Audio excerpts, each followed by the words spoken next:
Hello learners, welcome back to my YouTube channel and इस video में मैं आप लोगों के साथ डिस्कस करने वाली हूँ change in profit sharing ratio among existing partners का पार्ट 5। ओके, और इस पर्टिकुलर पार्ट में हम लोग डिस्कस करेंगे कि डेफर्ड रेवेन्यू एक्सपेंडिचर या फिर एक्यूमुलेटेड लॉसेस का हम लोग कैसे ट्रीटमेंट करते हैं इस सिचुएशन में। ठीक है, इससे पहले के जो पार्ट है पार्ट 1 to 4 वो भी आपको ज़रूर देखने चाहिए। बेसिकली ये सीरीज़ जो चल रही है वो अकाउंटिंग फॉर पार्टनरशिप फर्म्स के लिए चल रही है। तो जितनी भी वीडियोस डिस्कस हो चुकी हैं फ्रॉम बेसिक्स, आपको उसको लिंक डिस्क्रिप्शन बॉक्स में प्रोवाइड किया गया है उस प्लेलिस्ट का, तो आप वहाँ क्लिक करके देख सकते हो। ठीक है, आपको सारी वीडियोस मिल जाएंगी अकाउंटिंग फॉर पार्टनरशिप फर्म से रिलेटेड। हर एक कॉन्सेप्ट को मैंने डिस्कस किया है बिकॉज कॉमर्स के स्टूडेंट्स के लिए ये टॉपिक काफ़ी ज़्यादा इम्पॉर्टेंट है। ठीक है, तो हम स्टार्ट करते हैं इसे।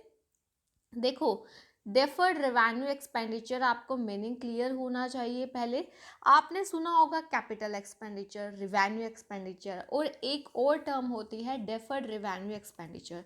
देखो, कैपिटल एक्सपेंडिचर तो वो होता था जिसका हमें बेनिफिट मोर देन 1 ईयर मिलने वाला है, लॉन्ग टर्म होता है जो, और रिवेन्यू में आपका विद इन 1 ईयर। ठीक है, लेकिन जो डेफर्ड रेवेन्यू एक्सपेंडिचर होता है वो इस टाइप का होता है कि जिसका बेनिफिट आपको काफ़ी मतलब होता रेवेन्यू नेचर का, बट उसका बेनिफिट आपको ओवर द ईयर्स मिलने वाला है, तो वो डेफर्ड रेवेन्यू एक्सपेंडिचर बन जाता है। ठीक है, लाइक आपने एडवर्टाइजमेंट कैंपेन किया, उस पर क्या होगा कि उसका बेनिफिट आपको आने वाले कई सालों के लिए मिलने वाला है। ठीक है, तो ये चीज़ें आपको ध्यान रखनी है।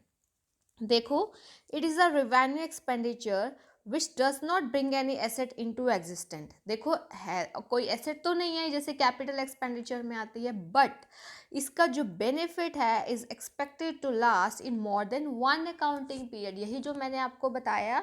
देखो, कैपिटल एक्सपेंडिचर में हमारे पास एसेट आती है जनरली, ठीक है, या फिर हमारी वर्किंग कैपेसिटी इंक्रीज होती है, बट यहाँ पे एसेट तो नहीं आई हमारे पास, लेकिन हमारा जो बेनिफिट मिलने वाला है वो मोर देन 1 अकाउंटिंग पीरियड के लिए मिलने वाला है। ठीक है, तो डेफर्ड रेवेन्यू एक्सपेंडिचर को हम फिर राइट ऑफ करते हैं over the period during which its benefit is likely to accrue.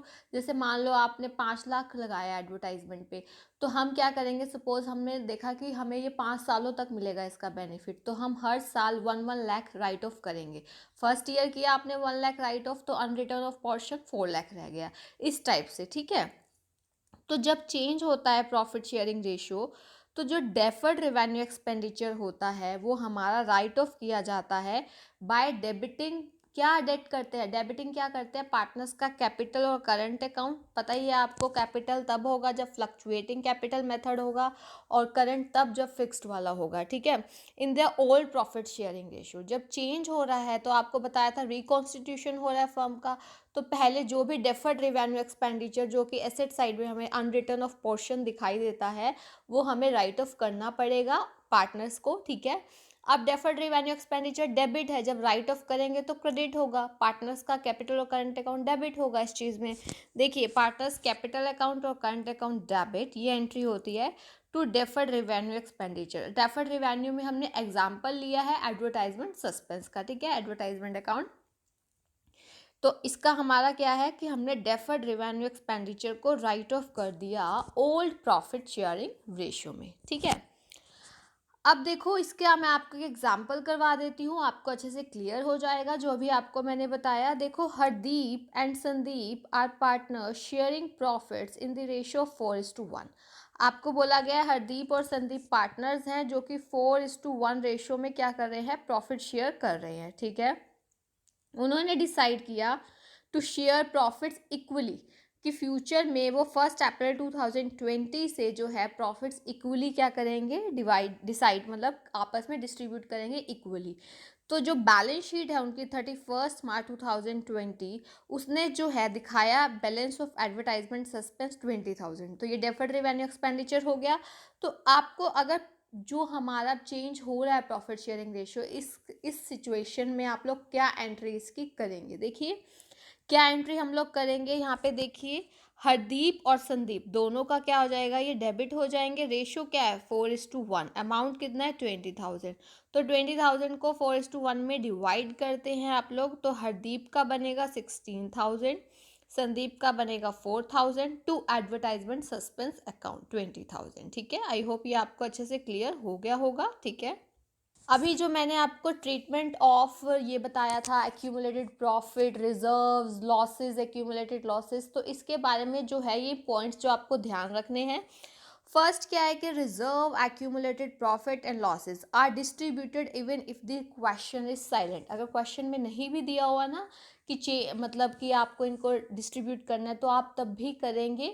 लेकिन अगर स्पेसिफिकली बोल दिया गया है कि वो उसको रखना चाहते हैं, जैसा कि मैंने आपको पहले बताया, तो उसके लिए मैंने आपको अकाउंटिंग ट्रीटमेंट बताया। बट अगर क्वेश्चन नहीं बोल रहा है कुछ भी, तो आपको इनको डिस्ट्रीब्यूट करना पड़ेगा, क्योंकि अब फर्म का रिकॉन्स्टिट्यूशन हो रहा है due to change in profit sharing ratio. ठीक है, और जो वर्कमैन कॉम्पनसेशन रिजर्व है, जैसा कि मैंने आपको बताया था, किस लिए था, हमने अलग से इस पर पूरी वीडियो डिस्कस की है कि कोई भी अगर लाइबिलिटी आ जाती है ऐसी, तो कॉम्पनसेशन हमें पे करना पड़ सकता है वर्कमैन को, एम्प्लॉयज़ को, तो इसके लिए हम पहले से एक रिजर्व बनाकर रखते हैं। ठीक है, और इन्वेस्टमेंट फ्लक्चुएशन रिजर्व किस लिए हमने बनाया था कि कई बार मार्केट वैल्यू जो है इन्वेस्टमेंट की वो कम हो जाती है, तो उसको मीट आउट करने के लिए ये आपको बताया था। ठीक है, बुक वैल्यू से कम हो जाती है। ठीक है, और डेफर्ड रिवेन्यू एक्सपेंडिचर मैंने अभी आपको बताया ही है कि ऐसा रिवेन्यू एक्सपेंडिचर होता है जो कि राइट ऑफ किया जाता है in more than one accounting period. ठीक है, जैसे मैंने अभी आपको एग्जांपल बताया था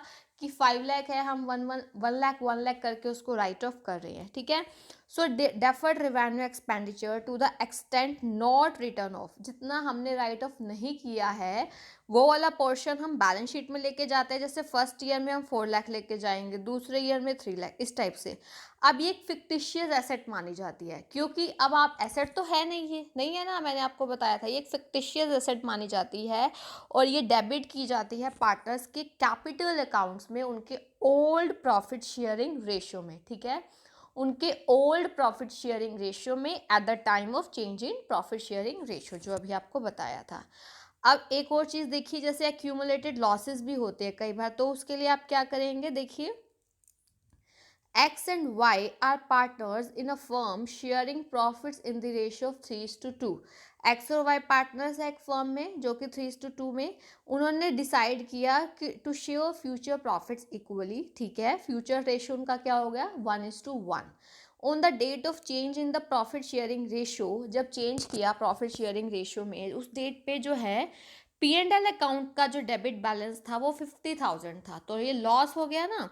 तो इसका डिस्ट्रीब्यूशन करने के लिए आपको जर्नल एंट्री बतानी है immediately before change in profit sharing ratio.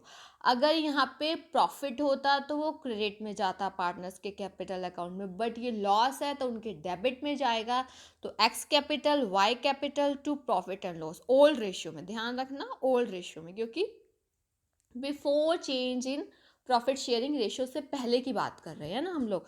ठीक है, तो 50,000 को 3:2 में हमने इनको डेबिट कर दिया। ठीक है, तो ये मैंने आपको डिटेल में बता दिया है। अब आपको ये जो 3-4 वीडियोस थी ना कि इसमें हम जैसे एक्यूमुलेटेड रिजर्व्स का क्या होता है, डेफर्ड रिवेन्यू एक्सपेंडिचर, ये आपको डिटेल में बताया है।